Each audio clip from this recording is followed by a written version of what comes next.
চটপটে মেহমানকে এই রেসিপিটা একবার হলো বানিয়ে ট্রাই করে দেখেন, খুবই ভালো লাগবে। ডিম পুষ করেছি আর এই ডিম পুষ বোনাটা কিন্তু আপনাদের সাথে শেয়ার করতে চলে আসলাম।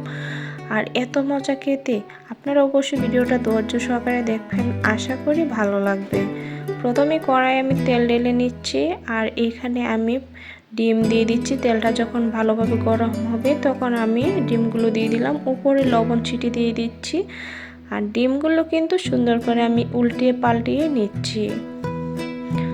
আর আমার হাতে খুবই অল্প সময়, সেজন্য কিন্তু আমি সবগুলো ডিম একসাথে দিয়েছি। আর দেখতে পাচ্ছেন একটু ভেঙে গেছে, তাতে কোনো সমস্যা নেই। আমি আমার মতন আমি করে নিচ্ছি। আর আপনারা চাইলে অবশ্যই একটা একটা করে ডিম পুষ করে তারপরে কিন্তু আপনারা বোনাটা করে নিতে পারবেন।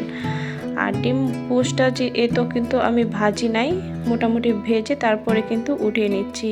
অবশ্য যদি আমার ভিডিও আপনারা প্রতিনিয়ত দেখেন তাদের জন্য আমার অনেক অনেক ভালোবাসা রইল। আর দেখতে পাচ্ছেন আমি তেলটার সাথে একটু পেঁয়াজ কুচি দিয়ে দিলাম আর একটু নেড়ে চেড়ে দিব কিছুক্ষণ পর্যন্ত।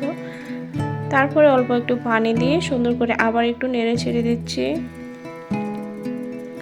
এখন দিয়ে দিচ্ছি পেঁয়াজ বাটা, দিয়ে দিলাম আদা বাটা। এখন সব উপকরণ সুন্দর করে একটু নেড়ে চেড়ে দেওয়ার পরে এখন হলুদের গুঁড়ো দিয়ে দিচ্ছি, শুকনো মরিচের গুঁড়ো, জিরার গুঁড়ো, ধনিয়ার গুঁড়ো, স্বাদ মতো লবণ।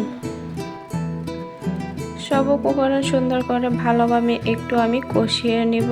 আর যতক্ষণ পর্যন্ত আমার একটা পারফেক্ট কষানো না হয় ততক্ষণ পর্যন্ত। আর দেখতে পাচ্ছেন মোটামুটি কিন্তু আমার কষানো হয়ে গিয়েছে। সেই অবস্থায় এখন আমি তরল দুধ, যে লিকুইড দুধ আছে সেটা কিন্তু দিয়ে দিচ্ছি। আর এই দুধ দেওয়াটা হচ্ছে আপনি যখন বোনাটা করবেন তখন কিন্তু নিজেই বুঝতে পারবেন যে খেতে কতটুকু টেস্ট আসে। আর কালারটাও কিন্তু খুবই সুন্দর আসে। কিছুক্ষণ অনবরত লাড়ার পরে এখন আমি দিয়ে দিচ্ছি ডিম পুষগুলো। আর দেখতে পাচ্ছেন উপরে তেলটা বেশি এসেছে আর ওর নিচে আমার মশলাটা কিন্তু লাগে নাই, কড়াই থেকে ছেড়ে দিয়েছে। সেই অবস্থায় কিন্তু আমি দিয়ে দিলাম।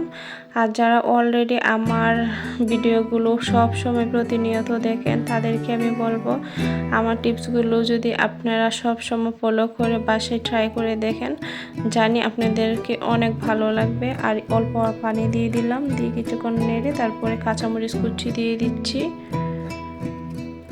কিছুক্ষণ ঢাকনা দিয়ে ঢেকে রেখেছিলাম, এখন আবার একটু উল্টে পাল্টে নিচ্ছি। আর দেখতে পাচ্ছেন যে ডিম পুষের যে বোনাটা কিন্তু খুবই সুন্দর হয়েছিল। আমি আসলে সত্য কথা বলতে আমি নতুন ইউটিউবে এসেছি, আমি আর ঠিকঠাক মতনে গুছিয়ে কথাও বলতে পারি না। যদি আমার কোনো ভুল হয় অবশ্যই আপনারা বুঝে নেবেন।